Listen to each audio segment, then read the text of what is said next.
Hello, hello. This is Traci Harrell, and welcome to Bigger Than Me. Each week, we focus on how to achieve your definition of success and happiness. On Bigger Than Me, we bring together a combination of ageless wisdom, the latest research, and engaging interviews with amazing people who are sharing their stories to help each of us achieve our full potential. Your journey to transformation begins right now. Let's do this. Let's do this. All right. This is Traci Harrell, and guess where I'm at this week? We are in Pompano Beach, Florida. Yes, Florida is my hometown, and I'm in Pompano. And I'm closing out writing book number 3. And what's super exciting is I met, through another divine connection, an absolutely amazing woman. We're going to talk a little bit about health and wellness, but we're also going to talk about just life. This woman has had a number of experiences we're going to talk about today. So if you have anything that you're hoping to achieve in your life, hold on to your britches, because we're going to have a really good conversation today. So can you introduce yourself? Tell us where you're from and how long have you been married? My name is Ginger Westmoreland. I'm from Pompano Beach, Florida, and I have been married for 57 years. 57 years. And how young are you? I'm 82. So let me just tell you what happened today. I was in Pompano, of course, part of this book that's coming out in December. It's called It's All Bigger Than Me, and I'm doing all the photography myself. So, of course, I'm on the beach, near the beach, and I went out to take pictures of the sunrise. And I went out to Pompano Beach Pier, and after the pier, I did some fishing. It was absolutely amazing. I took some great shots of the sunrise. And then I saw this very active lady. You were actually out on the pier, too. Right.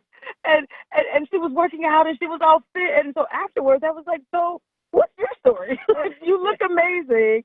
What is your story? She was actually giving me directions to where you could fish, where else I could continue to fish. So we had done some work here at Pompano. They closed down the pier's not open yet. It's not officially open. So we were in an unofficial preview. Right. We were. So we actually got trespassed. All of us. How many? About 20 of us on the beach. We actually got asked to leave by the Broward County. But they were very bad. Who knew that it wasn't really open? There was a big sign saying it was open, but you came by and you said, hey, here's another option. Here's where you can go. So for me, just the fact that you came proactively to this stranger, to me, right, and offered kindness. There was a spark in your eye. You were being helpful. That's what this show is all about. It's called It's All Bigger Than Me because it really is about us. Right? It is. We use technology, community, and positive psychology to help good people do great things. And it was clear to me just the way you stepped up, smile on your face, looking all physically fit, having this experience on the pier. We all were kind of excited about that. We were actually exhilarated by the police coming too. That was actually kind of funny. But you were just so lovely, just helpful. Well, there are so many things in Pompano that I wanted you to be able to see and experience the fishing other places when you couldn't do it here. You were so cute. So let's talk about Pompano Beach, because what you said about Pompano, it's not the most well-known. We know about Miami Beach. We know about Fort Lauderdale Beach. I love Clearwater Beach. But you made some comments about Pompano. So I wanted to give you a chance to talk a little bit to our listening audience about Pompano. Well, Pompano was actually a farming town, and why did you say it's the best beach, though? The best beach because you said the best I beach. did. What was the I quote? said it's the best beach from Miami to West Palm Beach. As far as the beach itself, it's wide. It's not busy all the time. And it is just a gorgeous area to walk, to see, to swim. And Pompano is completely rebuilding. And they're doing Excuse me. They're doing a really good job. It looks amazing. I've actually been so impressed. We're on the beach. For those of you listening on the radio, we're going to post this video. It'll be online, so you'll get to see. We're literally sitting on a catamaran on the beach. It is gorgeous. I mean, there's breeze. And if you're in Seattle, what's the weather, Mike, in Seattle? Dare I ask? Mike said he doesn't participate in my shenanigans. But what's the weather today? 80-something degrees. Today was, I think it hit 90. Wow. It was this morning was very warm. It was lovely. It was so hot in the shade. But the sun's gone down, and now it's cooler. Okay, so we're going to talk about, we know Pompano's lovely. I actually had brunch at this restaurant called Oceanic. It was also lovely. We'll talk more about that another time. But what I can tell you is what I decided to do, once I saw you looking all healthy, I was like, okay, I've been struggling. I have this physical wellness thing I've been talking about, and I've been putting it on the back burner. And you said you can't do that. You got to do something every day. You have to make it a priority. You did say that. I was like, look, I've written 3 books in 9 months. I'm doing this show. I got this website. I'm That's a lot. It's a lot. You're like, yes, and you still need to work out. I love that. So I said, okay, you got to come on the show. Tell me more. This is a work in progress. So I can't just put it on the back burner. Right. No. Because tell me more. Well, You do it. you just, when you first get up, you stretch, you walk, you move in every direction, and you use your fitness as the most positive thing that you can do during the day.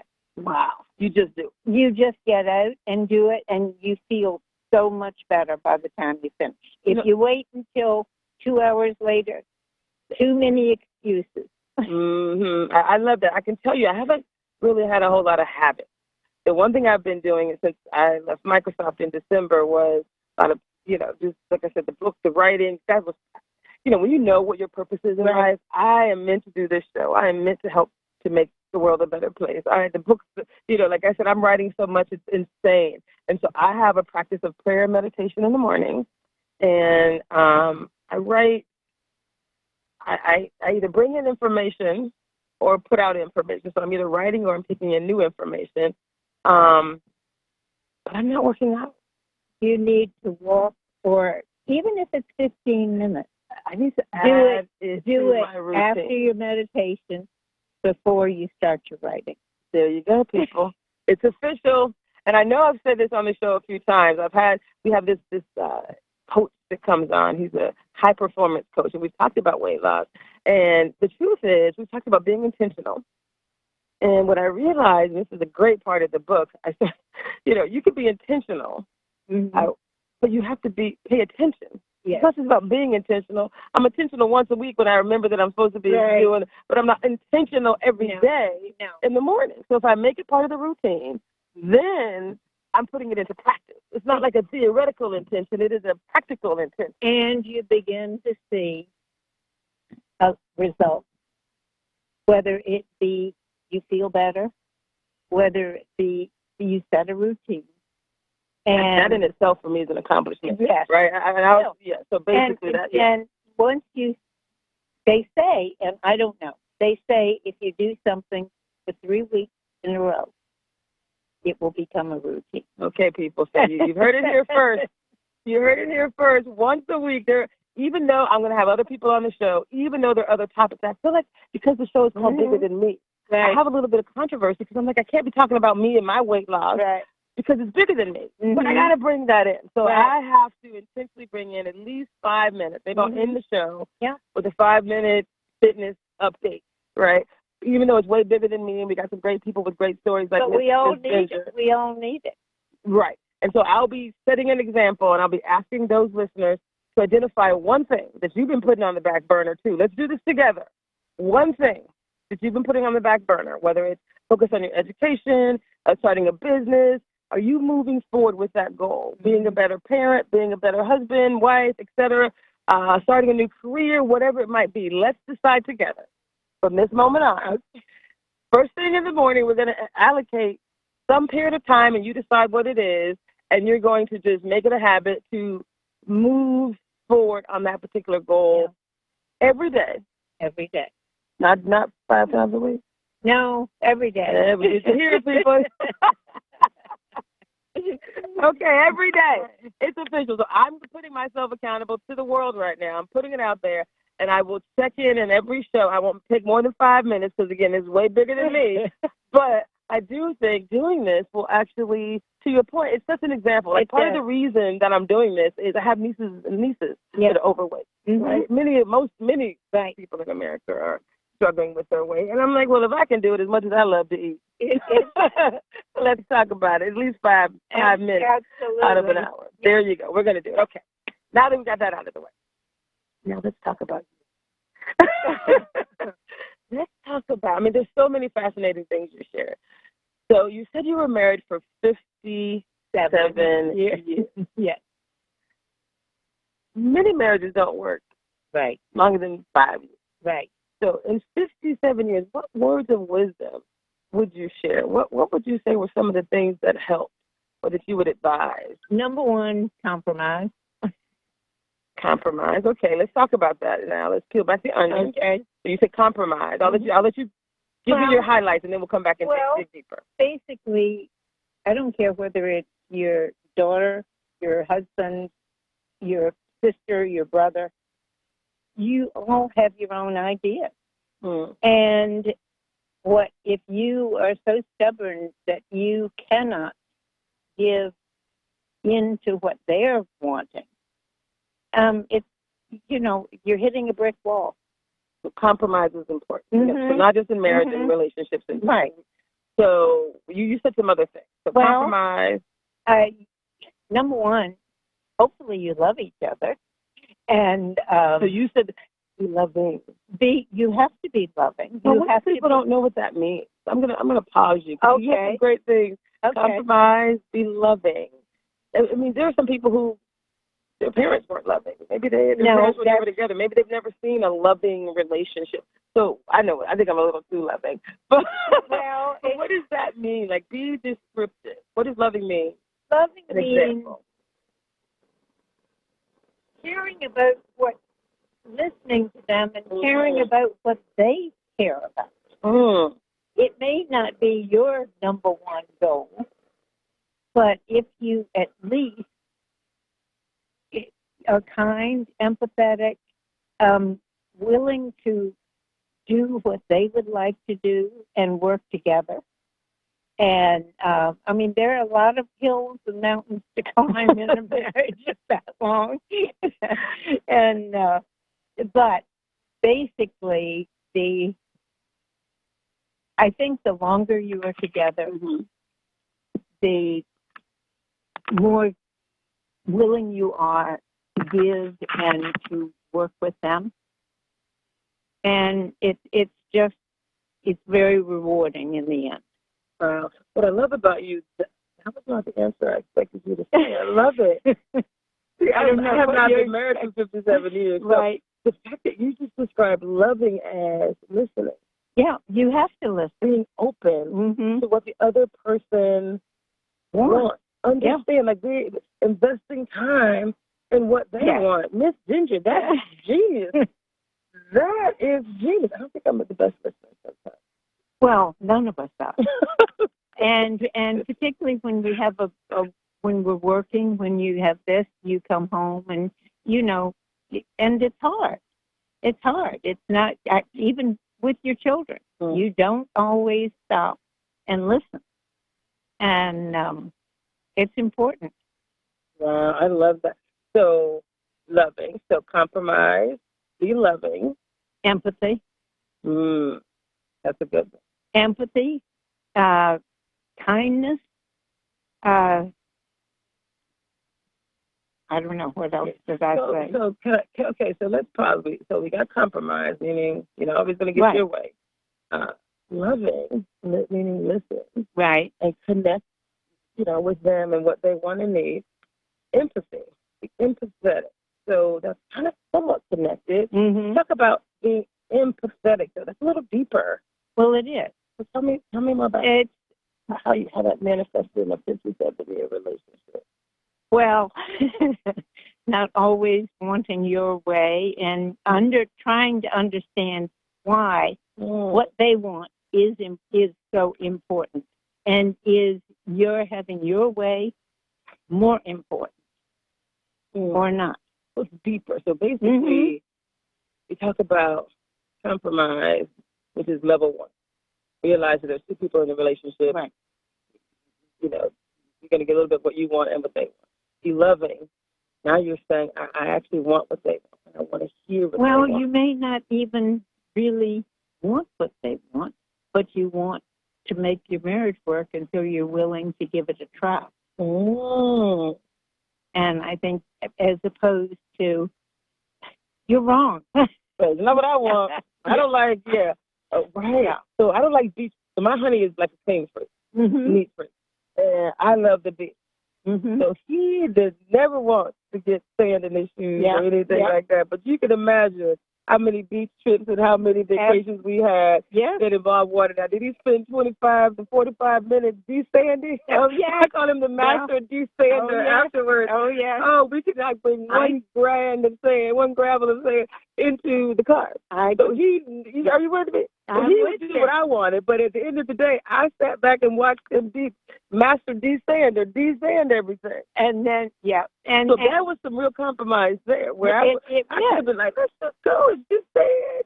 And but that wouldn't, how I don't know how he was brought up. But okay, but if he was brought up this way, and that was so important to him. And as long as he's willing to clean it up. You're right on that. That was one of our compromises for sure.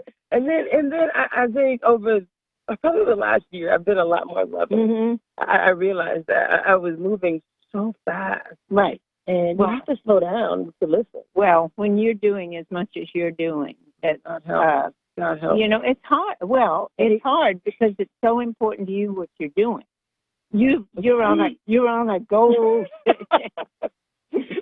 but I realized, like, the people around you, and it wasn't just him, to be perfectly honest. I'm actually president of a nonprofit organization, and I'm going to be rebuilding my team because I realized I had so much I wanted to accomplish with my organization. And I was like, can I say crazy ass? I can say that. But like, I'm a PMP project manager. Like, this is how it's going to be, and you can't rush people. Well, not only that, you can't just bulldoze. Well, it's taking a stick and breaking it as opposed to bending it. And if you break it, what have you got? Nothing. Exactly. So I would have to say, over the last year, I've become so much better at listening. And I think I've talked about this show. I've talked about Deepak Chopra. He has a book called The 7 Laws of Spiritual Success. And one of his first law, and I read this book like 10 years ago, and I've listened to it probably more than 100 times. It's really good. Law number 1 was probably the hardest for me because he talks about silence, like the practice of silence, and just kind of listening to the nature around you. Pausing to listen to the universe is what he calls it, that kind of tapping into the infinite possibilities of the universe. And then that was the hardest for me. I'm a bit of an extrovert. Well, my husband probably would have said this. I remember I picked the book up at a dentist's office, and that was the page I landed on. And I'm like, I love Deepak, but silence? Really? And, well. So now I practice silence in the morning. That's wonderful. As often as I can. It is my favorite part of the day now. Oh, that's terrific. No, like I said, I'm not as much of in the silence, and I was from a family of girls, and he was practically an only child, and so he wasn't used to all the chatter. Yeah, your husband?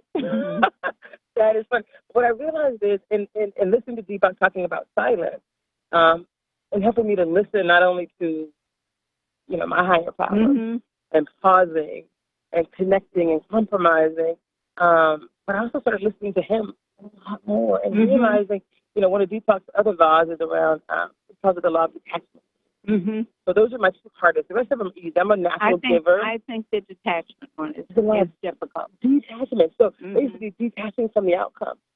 So you want a thing, there could be 5 other things happening. I kind of want that thing. Right. And it's like, hey, no. It kind of connects with the listening and the compromise. Yes, it does. So great that you mentioned those things. That's why my brain is kind of connecting the two. I'm like, So I'm a better person now because I actually have detached from the outcome, even leading a team. This is what I want. But if I think what I want is the end-all, be-all, that's a problem. That's a problem. Definitely a problem in a relationship, problem with leadership, all those things. Even though I think I was always listening to people, maybe maybe not. Definitely not as much as I had. Yeah. I think listening as it relates to the solution, but when it came to execution, there was this level of energy and this locomotion that was like way too fast, often for people. So I'm learning to slow down, and like you said, be a little bit more empathetic with what people are bringing to the table. Yeah. So what you're identifying as key nuggets for relationships for your 57-year marriage. Yeah. I'm taking each of those and applying them to my life and saying, that also works. Yeah. When it comes to just any type of connection with other human beings. Particularly when you're working through crisis and that type of thing. And, everybody reacts differently.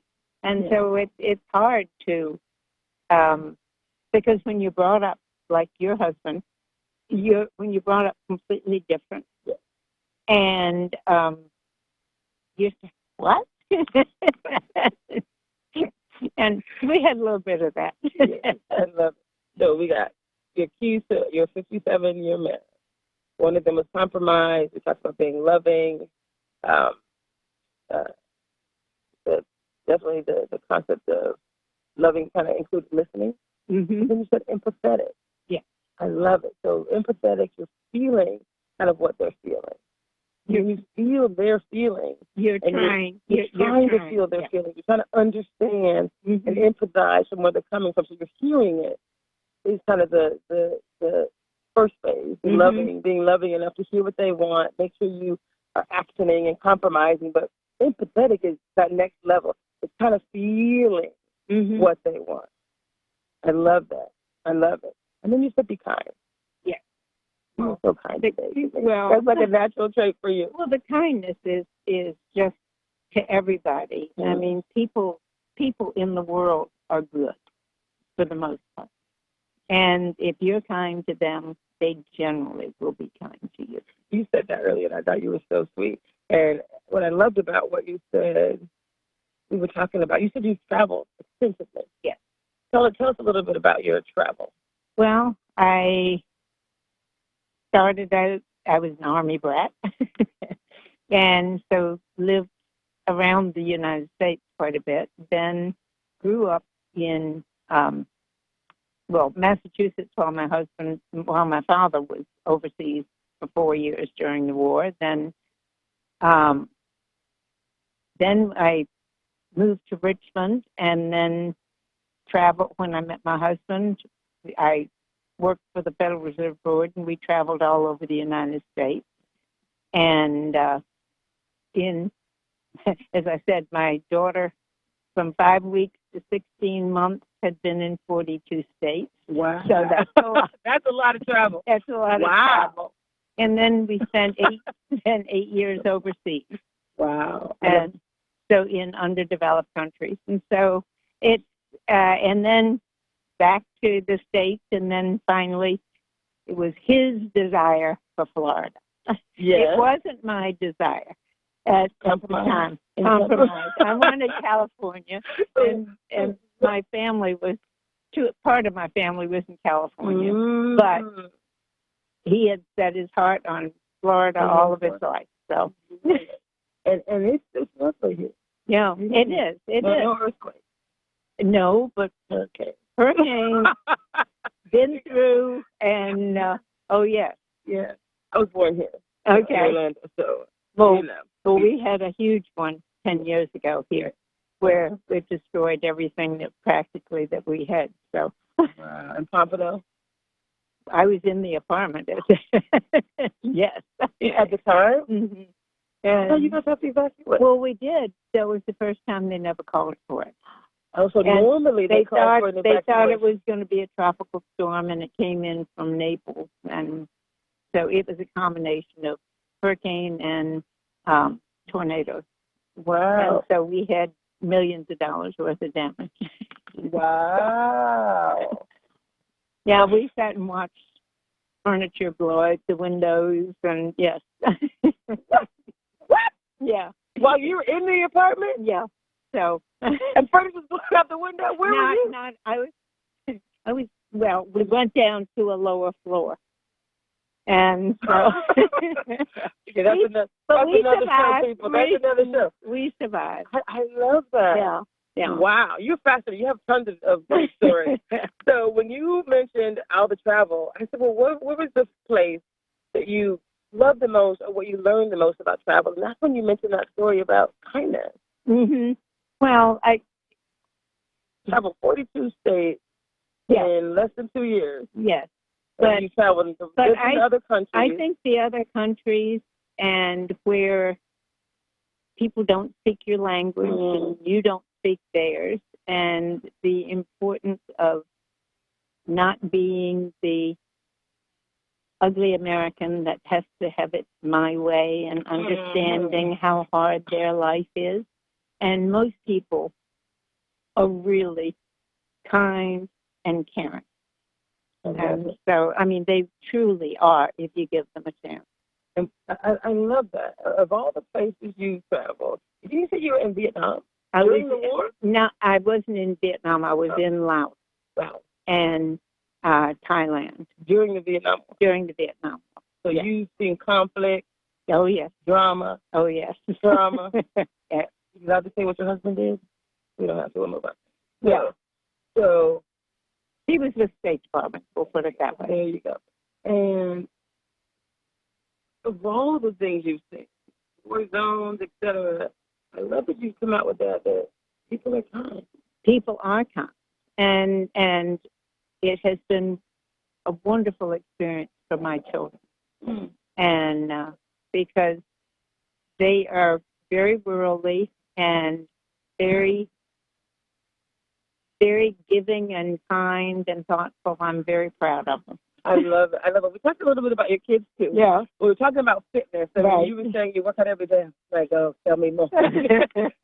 We've decided, people, I'm not doing it while I'm on vacation, but as soon as I get back to Seattle, as soon as because I actually have the perfect machine in my house. Oh, There's good. no excuses. My garden is gorgeous, so I try to pray and meditate, there. And then right in my living room, I have this half recumbent bike, half electrical.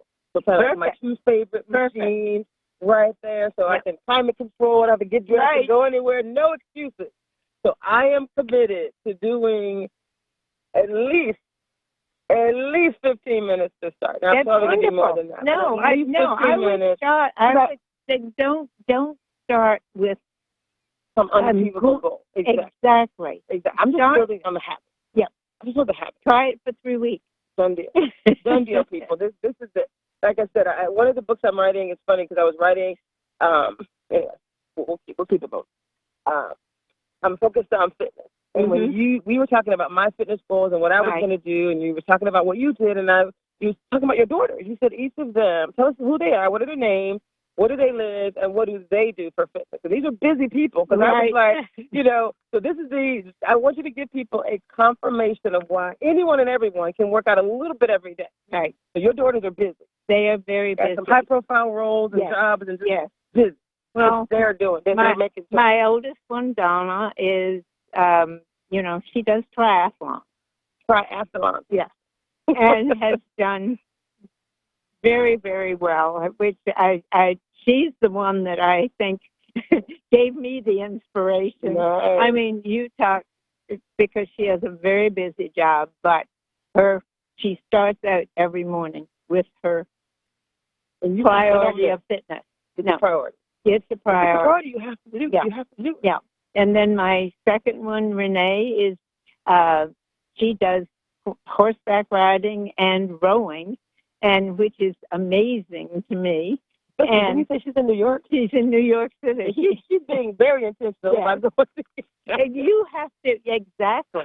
You have to really want to do it, to go, and it's not like it's right out your door. Exactly. And then my other one, youngest one, Karen, is in Colorado, and she has two younger children, and she travels a lot for her job, but she works out now. She's working out in the gym, but walks her dog, walks Kona, a couple of miles almost every single day, and through the foothills, and it is gorgeous. So that keeps her going, and all the rest of us too. Perfect. I love it. So we're going to get their contact information at some point. We'll follow up with them. But I just love the fact that you have a family. Yeah. You all are active. Yeah. And that's one of the things I want to do. I literally want to establish this routine for myself and share with others how easy it can be, because so many of us we aren't being physically fit. And I'm just turned 50, September 23rd, and I'm super excited about that. Well, I think the biggest thing is, and I truly got it from my girl, is that if you do the fitness, regardless of how much stress you have, that you come away from that feeling so much better. Right. And I do know. I've done all the research. I know about how the benefits of exercise. Yeah. Right. It elevates your mood. If you're fatigued or tired, it actually gives you energy. It reduces your blood pressure. It reduces stress. It's better than it's better than any pill. I was just going to say, it's better than any pill you can take. Now, this is not a show telling people don't take your pills. That is not what we're just talking. We're sharing information. We're elevating expectations. We are sharing wisdom here. But you need to, if you're on medication, take your medication. This is, that if you're generally, for me, I have no major ailments at this point. I think I'm borderline diabetic. Okay. Well, then the exercise is very important to you. Absolutely. And the other thing I decided to do, as far as my eating is concerned, I'm going to choose, once I get back to Seattle, when I get back to Seattle, I am going to choose wisely. I'm going to choose one, I'll call it splurge meal per week. That's a great idea. Per week. That's a great idea. I do enjoy eating. I want to always eat whatever I want to eat. Just one meal. Like my honey likes to say, well, every day isn't Christmas. That's right. That is true. I can't eat like every day is Christmas. One of the things I'm going to do for the holiday, and you and I are going to do a bi-coastal protest. Every day isn't Christmas, but why can't we act like every day is Christmas? During the holidays, people are so loving and kind. Right. They're so empathetic. Right. They will, so when Christmas comes, I'm going to start a campaign, Christmas attitude every day. Eat like it's Christmas every day. That's right. We can act like we can. It's Christmas. Yes. Every day. I think I'm even going to keep my decorations up for some extended period of time. Like just there's something special about Christmas. There is. Time, right? It makes you feel good.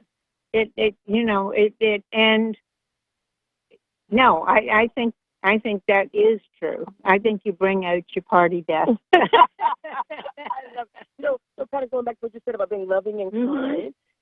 I mean, the holly comes out, and people are more loving and more kind during that time of year than any other time. But you also have to understand, because everybody's under a lot of stress at that time, trying to get this done, that done, and the other done.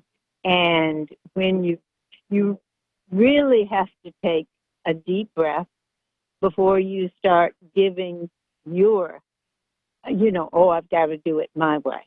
Mm-hmm. So let me just tell you what we've done for Christmas. I don't know if it's because we were broke. I'm not sure.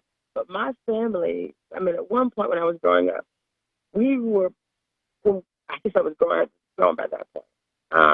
And we had nieces, so we had the next third generation of our family. And there's so many gifts. Everybody, everybody was buying everybody or something. We were like, okay, we're just going to buy for the kids. And then it was like, we're going to need, one gift perhaps, make something. Like all this shenanigans associated with the drama of Christmas. Right. I think we need to rethink that too. I agree. What really needs to happen during that time except you spend quality time with those you love? That's That's the important part. Decorations don't have to get a... No. That's nice. I love decorations. Well, it's not. No, but it's not a requirement. But I mean, you can do the decorations. Exactly. But also those still memories too. The decorations. No, it's getting together, the things you did as a child, and your children did as a child. Mm-hmm. And those things are important too. I agree. I know one year that my mother had decided that, I'm not going to put up a Christmas tree. And I had come home from traveling, and I said, oh, really? And so then the next thing I knew, Christmas Eve, I said, where are you going? And she went out and bought a Christmas tree. Couldn't make it through. She says it's just not. She says, She says that it's not that the same. What it is, it was just the whole idea of all the memories and all the things, and it was important. I love that. So now we're going to talk about two different things. Okay. This hour goes so fast. I know. 20 minutes. Okay. So, we've exchanged information. We're bonded. We've officially bonded for life. We're going to we have so many great things to share. So I want you to share really quickly. You said when your husband passed away, you've been sick for years. You said almost 6 years. And then he's passed away 2 years ago. Almost 2 years. Yeah. So it is 2 years. Yeah. I know some people who have, spouses that they've been with for decades, and they pass away. It's hard. It's hard. And the reason the show is called Bigger Than Me is because it can't be my story. It has to be people like you. Yeah. You can provide some words of wisdom to those people. Like, what would you share with someone who is either dealing with a sick husband, let's start there, a sick spouse, or well, a sick spouse it's not easy. It is not easy, and friends, support system, so very lean on your friends. Very, very important. But I will say, when things were really, really tough, one of the things that helped me was I got out and walked every single morning. And I love it. You come back and you have a little different outlook on the day. And that truly helped. And then because you're a caregiver. You're pouring into someone else. There's the stress of this individual. You're feeling their pain. But I did have some help, so I could leave him. But you were still working.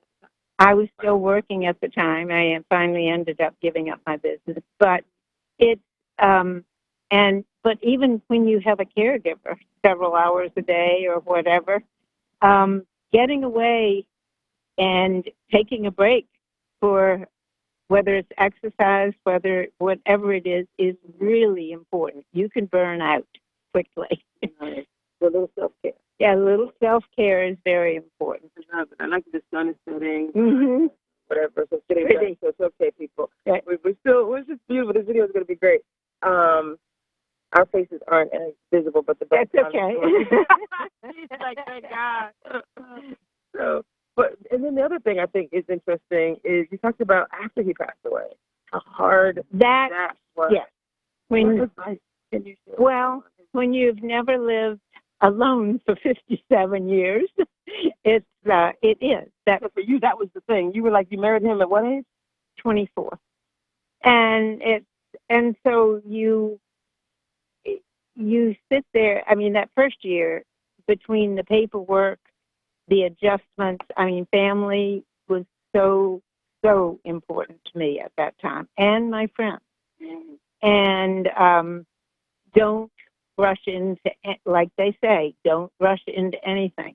You're that first year is sort of going through a fog. And, but my kids sent me on a trip back to Laos and where we had been, and it was saw friends that I had not seen in 40 years, and it was, really rejuvenating. And then starting in the second year, you all of a sudden begin to sort of have a little bit of self-purpose. What am I going to do? What do I want to do? And bit by bit, you start feeling better.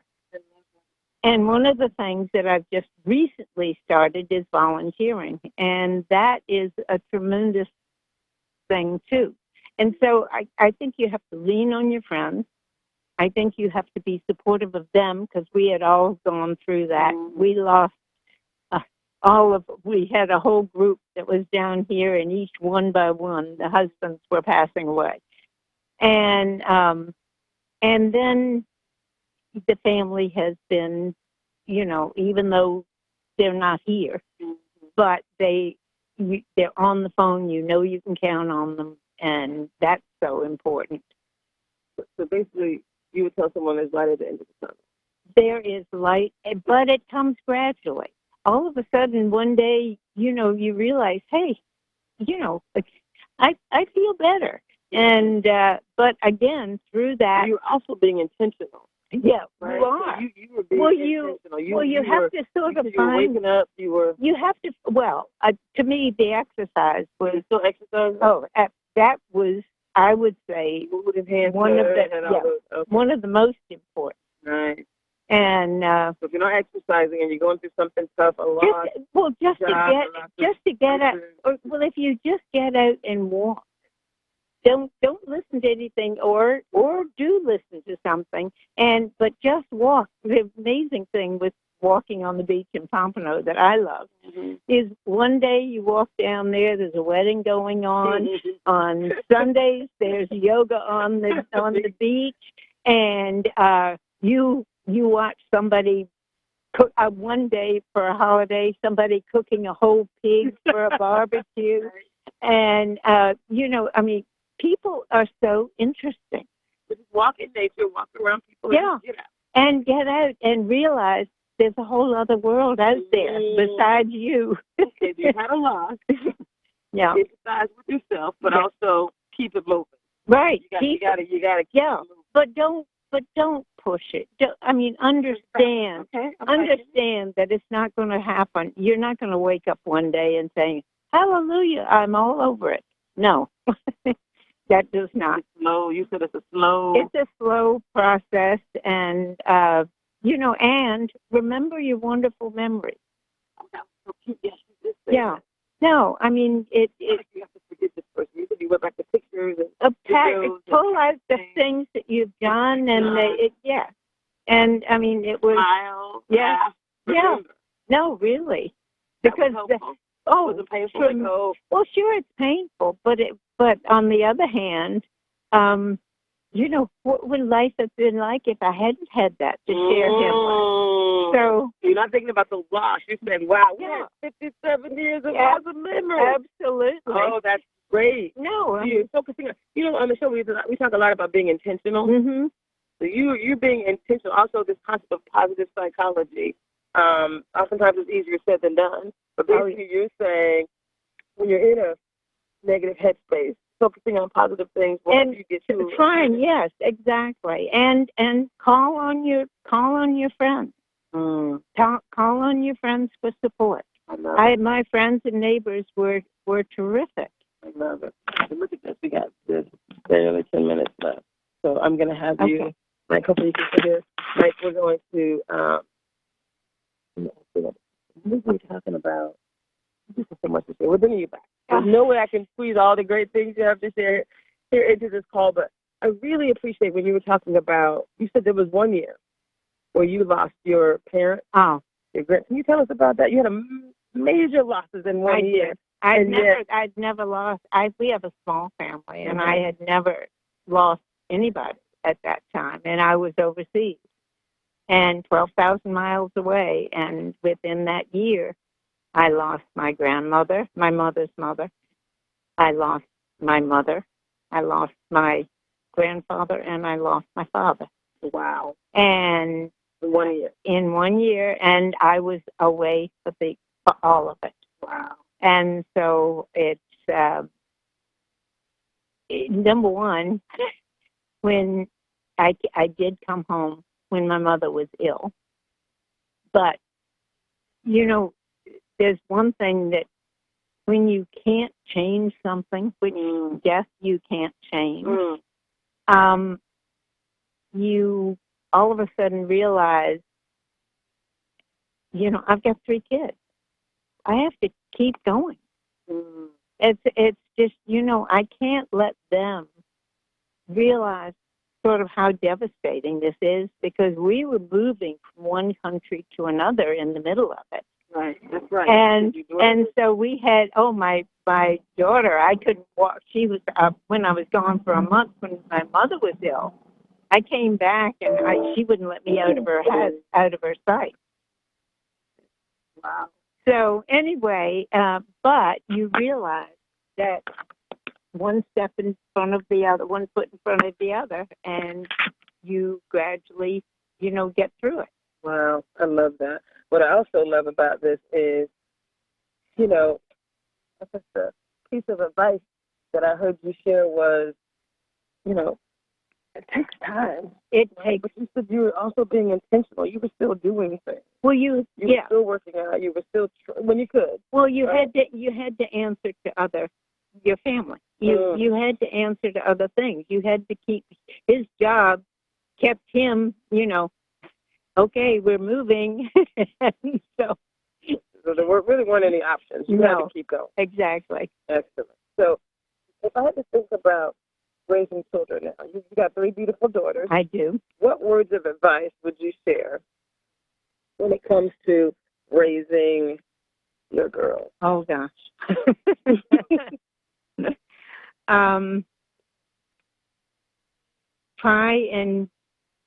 Try and be understanding. Okay.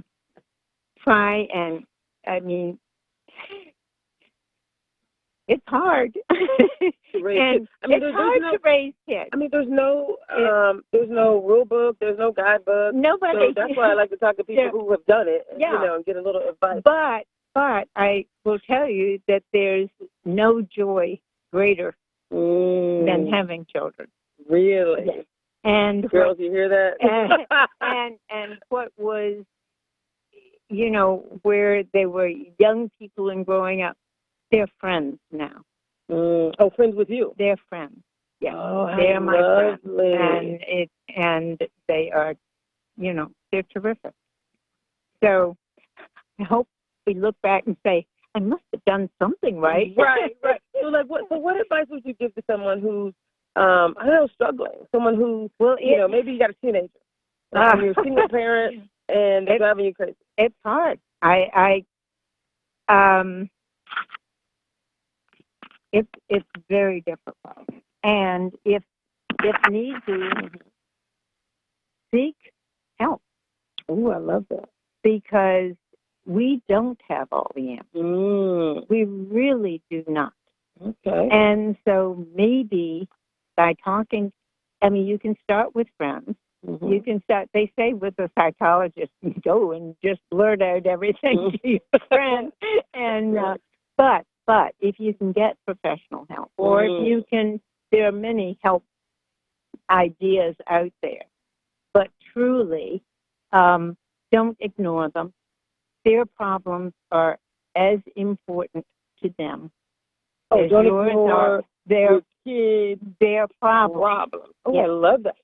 So that means, first of all, I love several things you said. When you said that you and your girls are friends, yes, that means you were respectful. Yes. You probably used those same traits you talked about. You compromised. You were loving. You were kind. You were empathetic, right? As they were growing up. So those, would you say those same principles apply? Because I think a lot of times parents are like, hey, it's my way or the highway. Oh, no. You know, and it's like, you know, it doesn't seem like that's the right. Because, well, number one, they're little people with big ideas and thoughts, and you may not always agree with them. You know, but that doesn't mean they're wrong. So did you hear that, people? So parents aren't always right? Is that what you're saying? I'm saying that. Oh my goodness! Listen up, people. Know, particularly with the technology, with what's going on, and look for guidance if you don't have it. I mean, because a lot of this, particularly in the changing world we have right now, also keep up, or you're going to get left behind. That's a whole nother conversation right there. That is. So, but you seem like, if if you have a relationship with your grown children now, which I think is beautiful, and you're basically saying it's okay to ask for help. That's the case in every situation, right? So even if you're in a relationship and it's not working, again, ask for help. If you're feeling depressed, and as it relates to loss of loved ones, find help. I think support system, whether it be friends, whether it be family, I think is just incredibly important. And it's just realize it's a pretty good world we live in. You are so positive. I know it's getting dark on us now. I'm looking around going, I switched out the video mic, so hopefully on C Sound we're at 5 minutes. Okay. So I want to conclude. I actually like to end with this section that I call Surrender and Soar. And it's kind of a recap of the things we talked about. So you've been married for 57 years. You've been married for 57 years. You went through a wonderful life traveling the world with your husband and your kids. And one of the things you said was something you learned about traveling to 40. How many states have you been to all up? Oh, now I had 42 states by the time, but that was in 2 years. You went to 42 states in 2 years. In less than 2 years. But that was. I've done many more. Many. So you've traveled many states. You've been around the world, and the one thing you summarized was people are good. People are good. Give them a chance. Give them a chance. Understand that they may not be doing things your way, but that doesn't mean your way is the correct way. Wow. I love you. I love you. I think we can all learn from that. We can. And I mean, if you try and talk to people, and even when there's a language barrier, if you're kind and if you're nice, people will try and be kind to you. I love it. And then as related to your relationship and your 57-year marriage, can you summarize what you said were important, the concepts of compromise, empathy, love, being loving, and general kindness, and just hopefully you pick somebody as good as I did. That is important. Yeah. You pick the right one. What advice did you give to your girls about picking the right mate? I truly did not. So they just thought your husband set the right example. Well, he did, and they loved their daddy so much, and so no, I think that they basically saw we had a good marriage, and it was not a perfect marriage. We had our ups and downs like everybody. But that's important too. Let's talk about that real quick. We got how many minutes left? 3 minutes. Mike, how many minutes do we have? 3 minutes. So let's talk real quick. It's not easy. No, it is not. It's not easy. I mean, let's let's end with that as a process. People, just because she's positive doesn't mean she didn't go through some trauma. Oh no. Just because you was married for 57 years doesn't mean you didn't want to kill him a couple times. Oh, take him out. I'm just saying. Possibly, right? There was some arguments. There was some drama. Very. Oh my gosh. I mean, he had friends that he had for years and years and years, and they go out boating all day, and they come back and you want to race it back. So 2 minutes, Mike. I think you said 2 minutes. Okay. So, but despite all that, you have to look at the overall picture. The overall picture was very good. I love it. So positive psychology, people. I interviewed someone the other day, and they said, I said, what if someone, we're on Pompano Beach, people. So I said, what if someone's on your nerves for 97% of the time? You know what he said? I said, what if your spouse is on your nerves for 97% of the time? What advice would you give? He said, focus on the 3%. Well, that's it. Also, did you make the right choice? All right now, people. Okay, so this is Traci Harrell. I am calling in from Pompano Beach. Say your name again. Ginger Westmoreland. Oh, you're going to hear so much more from Miss Ginger. Did you hear that? Married for 57 years, traveled the world, and is the most positive, loving, kind woman. Oh, my goodness. What a blessing. You remember how we end the show? Say it again. It's bigger than me, baby. I love it. It's bigger than us, baby. So this is Traci Harrell. I will be back in the studio next week, but we're going to hear some more from this beautiful lady. And all I can say is, again, my commitment to you is I am going to focus now on fitness, being intentional. I'm going to bring that in 5 minutes of every show. I'm going to talk about that, and I'm going to ask you to find that one thing that you've been putting on the back burner, and we're all going to do the right thing together. So work on it this week and come back. We'll have a call-in on my show next week, and we're going to talk about what we've done. This is Traci Harrell. It's bigger than me, baby. That's great. Yeah.